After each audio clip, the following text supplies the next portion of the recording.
It's Coach Flex here again, and I want to tell you, stop for a second and hear me out.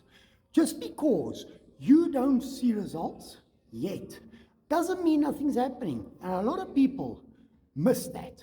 Now, I learned over many years that sometimes the hardest part of being successful and seeing progress and change is having faith when you can't see the results or the success yet. And Father God is working behind the scenes for you. Isaiah 40 verse 31 tells us, those who hope in the Lord will renew their strength.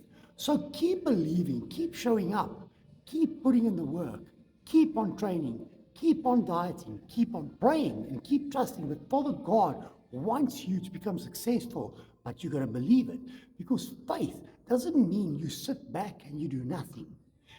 Faith means you trust God while you keep doing your part, but most importantly, having faith and trust in Father God.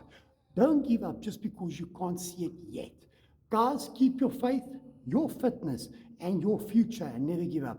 Have a wonderful evening. Lots of blessings to everyone, and I'll catch up again with you tomorrow night.